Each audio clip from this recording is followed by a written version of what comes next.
আসসালামু আলাইকুম। বিকালের সমস্ত কাজ সেরে আমরা আজকে সপরিবারে রওনা হলাম ফরিদপুর পৌর রাসেল পার্কের দিকে ঘুরতে। তো সেইখানে আমরা এন্ট্রি করলাম জনপ্রতি ১০০ টাকা করে। ৩ বছরের উপরে বাচ্চাদের টিকিট লাগবে, তার নিচে লাগবে না। আমরা এখানে গেলাম, তো এখানে ওই যে আইফেল টাওয়ার দেখা যায়। এখানে অনেক কিছু আছে, সুইমিং করার জন্য সুইমিং পুল আছে। তো এখানে অনেক রাইডস আছে বাচ্চাদের জন্য, বড়দের জন্য, সবাই চড়তে পারে।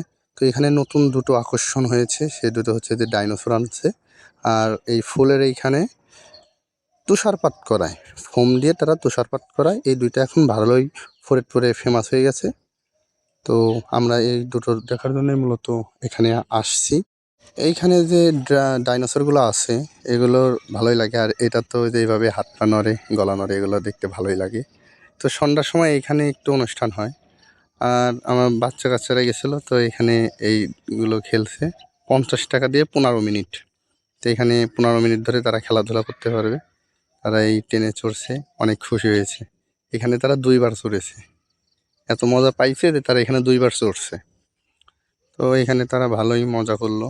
আমরাও একটা রাইডে চড়ছিলাম, ড্রাগন ট্রেনে, তো ভালোই লাগলো। আর এখানে একটা জুও আছে, জুর ভেতরে ময়ূর আছে, কিউই পাখি আছে, আর ইমু পাখি আছে, এই খরগোশ আছে, বানর আছে, হরিণ আছে। তো আমরা যাইতে যেতে যেতে আমাদের সন্ধ্যা হয়ে গিয়েছিল, সেই জন্য ভিতরে দেখতে অতটা ভালো করে পারিনি। তো এইখানে এখনই ডাইনোসরের খেলা শুরু হয়ে গেছে। তো বাচ্চারা এখানে ভালোই সুন্দর উপভোগ করছে, তারা এখানে ভয় পাইছে। মূলত এর ভিতরে মানুষ আছে, কিন্তু বাচ্চারা তো আর সেগুলো বোঝে না, তো তারা ভালোই ভয় পাইছে।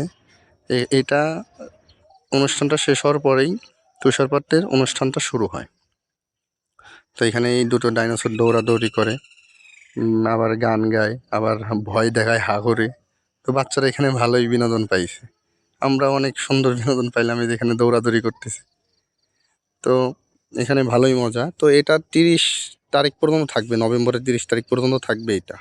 তো এইটা শেষ হওয়ার পরে এখানে যে তুষারপাত শুরু হয়েছে, তো দেখতে আসলেই ভালোই লাগে, যে ফিলটাও অনেক ভালোই হয়। যেহেতু এখানে ফোম দিয়ে পড়লেও তুষারপাতের মতোই মনে হয়। এই দুই পাশ দিয়ে দেয় আর এখান দিয়ে ফোম বাই করে। এখানে ভালোই মজা করলাম, আমরা সপরিবারে গিয়েছিলাম। তো সময়টা ভালোই কাটলো। ফার্মের কাজের পাশাপাশি একটু ঘোরা, বিনোদনেরও দরকার আছে।